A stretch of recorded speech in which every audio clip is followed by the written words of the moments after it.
Have a listen. I know you're hurt. We had an election that was stolen from us. It was a landslide election, and everyone knows it, especially the other side. But you have to go home now. We have to have peace. We have to have law and order. We have to respect our great people in law and order. We don't want anybody hurt. It's a very tough period of time.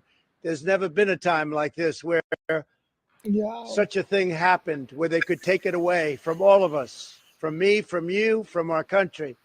This was a fraudulent election, but we can't play into the hands of these people. We have to have peace. So go home. We love you. You're very special. You've seen what happens. You see the way others are treated that are so bad and so evil. I know how you feel, but go home and go home in peace. That's the message. We got another Trump win, and it looks like it's going to be a Trump presidency coming up, especially after what happened today. Let me just play that clip. Welcome to Verbal on Live. My name is Noel, battling MS. Happy to be here. Made it to the living room. Just wanted to just share this. No decision, including multiple justices who were appointed by Joe Biden and Barack Obama, siding against her and her state. There we go. Here we go. We made Donald Trump. For its unanimous decision today. It was a very important decision. We're very well crafted. And I think it will go a long way toward bringing our country together, which our country needs. And they worked long, they worked hard, and frankly, they worked very quickly on something that will be spoken about 100 years from now and 200 years from now. Extremely important. Essentially, you cannot take somebody out of a race because an opponent would like to have it that way. And it has nothing to do with the fact that it's the leading candidate, whether it was the leading candidate or a candidate that was well down on the totem pole. You cannot take somebody out of a race. The voters can take the person out of the race very quickly, but a court shouldn't be doing that. And the Supreme Court saw that very well. And I really do believe that will be a unifying factor, because while most states were thrilled to have me, there were some that didn't, and they didn't want that for political reasons. They didn't want that because of poll numbers, because the poll numbers are very good. We're beating President Biden in almost every poll. New York Times came out yesterday with a very big poll for us. So they didn't like that, and you can't do that. You can't do what they tried to do. And hopefully Colorado, as an example, will unify. I know there's tremendous support. They brought our support up very strong in Colorado, because people in Colorado thought that was a terrible thing that they did. And while we're on the subject, and another thing that will be coming up very soon will be immunity for a president, and not immunity for me, but for any president. If a president doesn't have full immunity, you really don't have a president, because nobody that is serving in that office will have the courage to make, in many cases, what would be the right decision, or it could be the wrong decision. It could be, in some cases, the wrong decision, but they have to make decisions, and they have to make them free of all terror that can be rained upon them when they leave office, or even before they leave office. And some decisions are very tough. I can tell you that as a president, that some decisions to make are very tough. I took out ISIS, and I took out some very big people from the standpoint of a different part of the world. Two of the leading terrorists, probably the two leading terrorists ever that we've ever seen in this world. And those are big decisions. I don't want to be prosecuted for it. Another president wouldn't want to be prosecuted for it. It had a tremendously positive impact. It stopped everything cold. And sometimes you have to make, they were tough decisions. Sometimes you have to make decisions like that. When you make a decision, you don't want to have your opposing party or opponent, or even somebody that just thinks you're wrong, bring a criminal suit against you, or any kind of a suit when you leave office. I have that right now at a level that nobody's ever seen before. I have rogue prosecutors And I have rogue judges. I have judges that are out of control. And it's a very unfair thing for me, but serving perhaps as a sample to others of what should not be happening when you make good decisions. And in my case, the economy was great. We didn't go into any wars. We totally defeated ISIS. We provided the largest tax cuts in history. We provided the largest regulation cuts in history. But think of it, no wars. We beat ISIS 100% of the caliphate. And there were no wars. We did a job that was great, but maybe I wouldn't have done that. The caliphate, defeating them, was very powerful. It was going to take 4 years. It took me 4 months, but it was a very strong dictum that I gave. I said, get them, defeat them, end it. We were fighting for 20 years against ISIS, and we did it very quickly.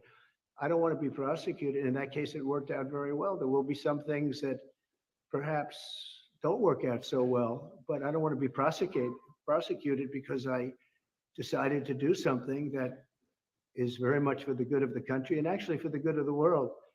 The president shouldn't have that on his mind, and he has to have a free and clear mind when he makes very big decisions, or it's going to be nothing more than a ceremonial post. You'll be president, it'll be a wonderful thing, and you won't do anything because you don't want to be hit by your opponent or hit by somebody else, because who wants to leave office and go through what I've gone through?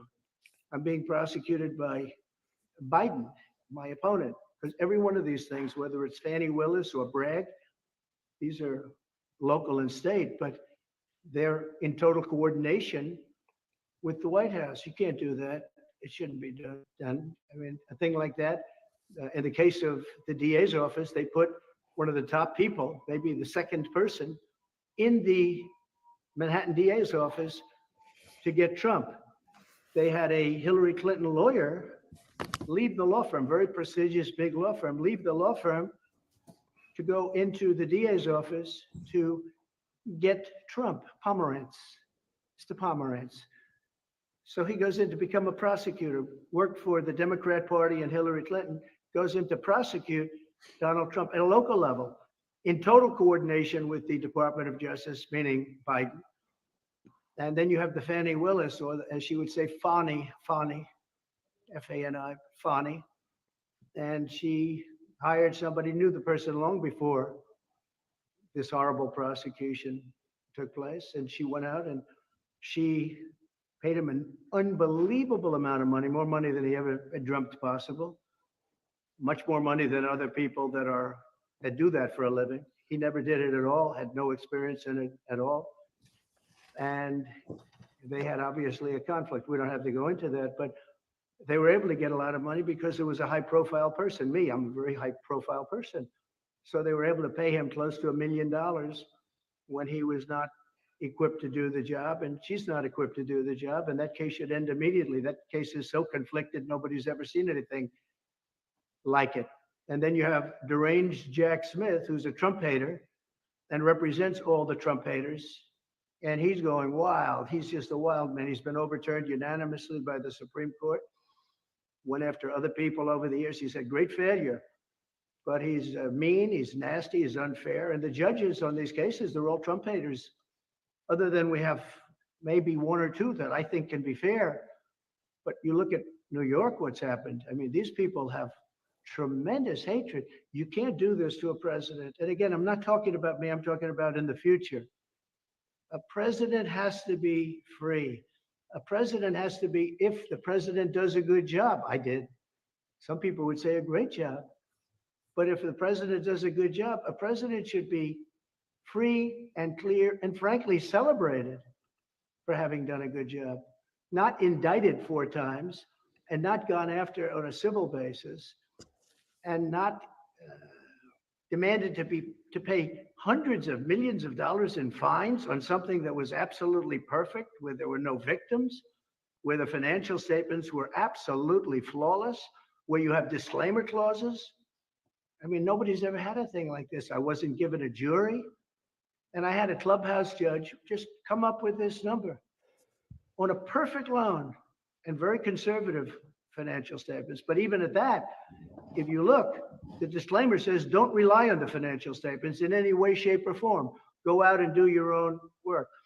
The bank in question had the most sophisticated lawyers in the world, frankly, one of the top law firms anywhere in the country, and they can defend themselves. What guys like Bragg and Letitia James and Fani and deranged Jack Smith, what they should be doing is fighting violent crime. And that would lead me to the end. I will say that President Biden, number one, stop weaponization. Fight your fight yourself. Don't use prosecutors and judges to go after your opponent, to try and damage your opponent so you can win an election. Our country is much bigger than that. The other thing I say to President Biden, close the borders now. Yes. This is not sustainable for our country. It's not sustainable for our cities. Our country is under siege. This is a violent thing that you've done. And many people are dying. Many, many people are dying. They die on the trip up. They die going through the border. And they die in our country. But many of the people coming up are from prisons and jails, from mental institutions and insane asylums. Many are terrorists. You see it. Many, many are terrorists. And I believe the real number that we have right now is probably closer to 15 million people. And by the time the term ends, I believe the president's term ends, I believe you'll be at close to 20 million people. That's almost larger than any state in the union. Our country, it is not sustainable. Many of these people are tough. Many of these people are bad. They come from some of the roughest countries in the world and some of the roughest prisons. We have prisons in the Congo, in Africa, coming. We have people coming from all parts of the Middle East. They're coming from Yemen, and yet you are bombing Yemen. You have to stop. You have to close the border. You have absolute authorization. You don't need Congress. I had the safest border in the history of our country, and I didn't use Congress for it. And then I built hundreds of miles of wall. And the reason I built it and how I built it was I considered it an invasion of our country. And I took the money from the military, and the Army Corps of Engineers did it with me, and we did a great job. And we had the safest border we've ever had, and now we have the most unsafe border anywhere in the world at any time. There's never been a border like this at any country, anywhere in the world. They would have fought with sticks and stones to stop the horrible situation that's occurring. Our people can't stand it, and the people coming in really can't stand it because they're dying. Many are dying on the trip up, and they're dying in the country. And also, many of the people are criminals, and they're doing tremendous harm. I call it migrant crime. It's migrant crime. It's a new category of crime.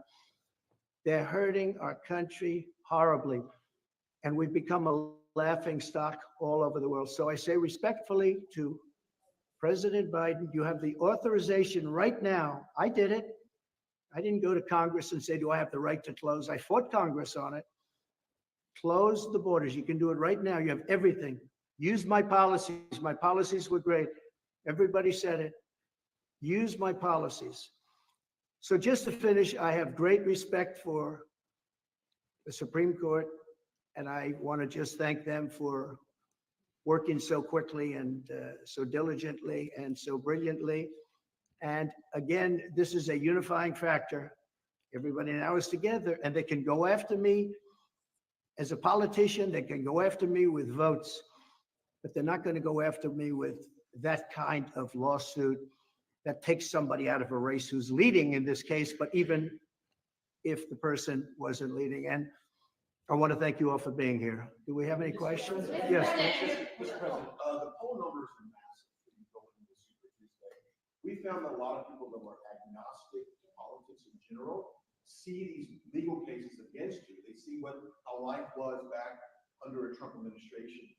Do you think that's the key to pull some of these independent voters into this next election, seeing that legal cases are unfair, they have no merit, and also the poll numbers for life before Trump? It's such an interesting question because historically, a thing like what I've been going through would have hurt a political party or a political candidate terrifically. You wouldn't even run. You wouldn't be able to run. You'd get out This has happened over many years, many times.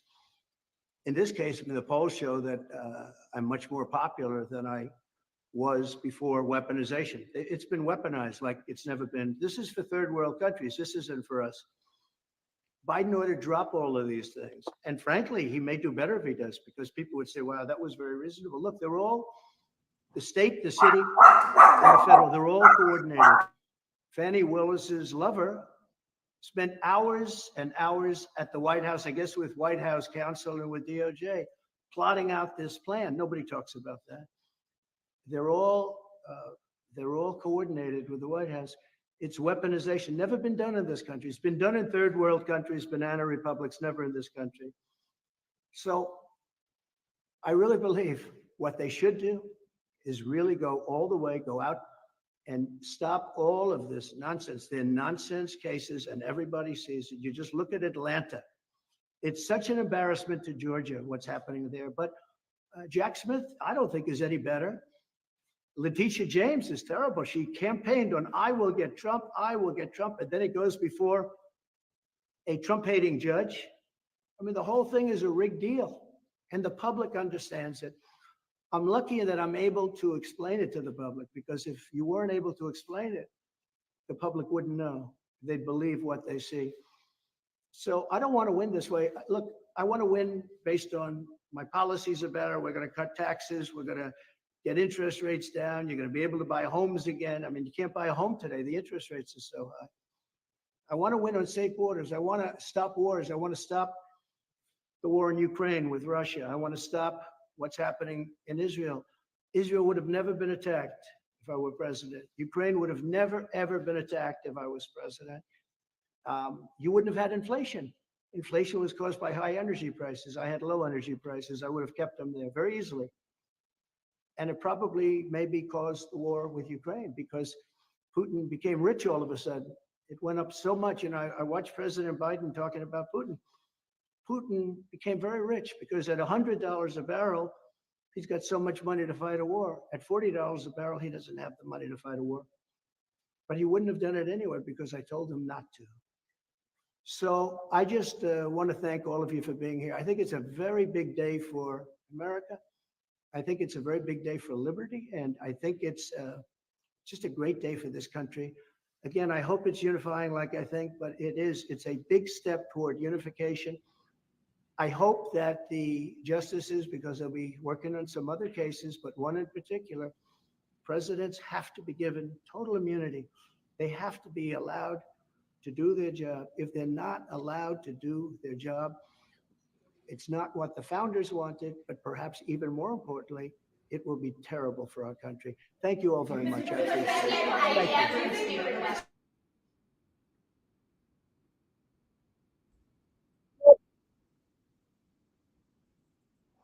Trump 2024. You just heard the man. I wanted to play that without interruptions. I think he put his case on the floor, told everybody what's good, and it looks like he's going to be the president for 2024. All right. And meanwhile, they're trying to break down the Republican, or they're trying to bring down Donald Trump legally. Look at what the Democrats are doing over there. Trying to make Biden eat fried chicken. Check this video out. This is what the Democrats are trying to do.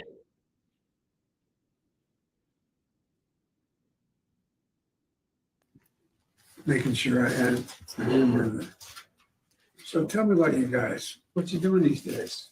Why don't you share about your passion in sports? I'm playing AAU basketball right now. Are you really? Are you guard? Yes, sir. Now, what grade are you in? 7th grade. 7th grade. Right now, I'm just doing basketball, playing guard on the JV team for my school. How about in school? How y'all doing in school? You should tell the president about the school. Favorite thing about it is the business academy I'm in. We get to like travel, so we've been to like NC State, Wake Tech, and You're kidding me. we went to this small. Look at Biden. He looks surprised that this young man is actually studying something to make money in the future, not just sports. A dry cleaning business, and it's cool. It's a great experience. I'm impressed. Is that a new program at the school? Yes, sir, it is. It just started just a couple of years ago. You know how much this guy loves you. You just feel it, can't you? It's like, Your dad jumped in front of a bull for you. By the way, we dads are hard to raise. Once you're a teenager, we're hard to raise. So you gotta be patient with us, you know what I mean? it's a, A little patient. So they got the president of the United States eating fried chicken with fries with a black family. Talk about trying to buy votes. That's just crazy. But you let me know what you think. This is Noel fighting MS, still breathing. And I wanted to make this video and put this message out there. Put your comments below. I'm trying to build this channel up to 1,584. So if you haven't subscribed, go ahead and click on that subscribe button. And you know what? For this video, let's finish watching this Stephen A response. Oh! Ah! Before I get into this, let me say, in the interest of full disclosure, fairness, the Biden campaign says it would target North Carolina with heavy advertising in its push to win the battleground state in the 2024 election. Biden narrowly lost North Carolina to then President Donald Trump in 2020. Biden visited Raleigh last month to speak about broadband internet and economic development. In the video, the president is seen, basically at a restaurant called Cookout, where he and Democratic Governor Roy Cooper ordered fried chicken, burgers, milkshakes, a signature of the restaurant, okay, before they were sitting, wherever the hell they were sitting. Biden then, it was at the guy's house. Biden then delivered the meals to the Fitz family, where they spoke about education over this fried chicken dinner. Biden made student loan forgiveness a key political battle in his first term as president. Eric Fitz is one of the tens of thousands of Americans who have had some student loan debt erased by Biden's actions. And the president supposedly cannot just erase people's student loans. So God only knows how he's getting it done legally. Nancy Pelosi said that he can't just erase people's student loans. So what he's doing right there is just suspicious. The video Biden posted Monday, however, focuses instead on the kids' plans, which is what you saw. Why do I have a problem with this? First of all, we all know about racial tropes, do we not? Racist tropes. You ever heard of that? Where people sit up there and try to use things to intimate something else of a racially insensitive nature. So black folks with the president and fried chicken ain't the greatest look. That's number one. Number two, President Biden, respectfully, I got to ask you this question. What the hell are you doing eating fried chicken? You're 81. What 81 you know is munching on fried chicken? You ain't been in the greatest health in a lot of people's eyes, you know. So eating some fried chicken ain't the greatest look. Thirdly, y'all knew Fox News and other networks jumped on that, right? And they talked about how he's trying to appeal with the black vote to go get fried chicken. They made the connection, right? All right, I'm gonna leave it right there. All I'm gonna say is Trump 2024. My name is Noel, battling MS. If you haven't subscribed, go ahead and join the team. I'm trying to build the channel and try to put my voice out there and get people to be more verbal on life by writing their description. With that, I'm gonna get out of here. Peace.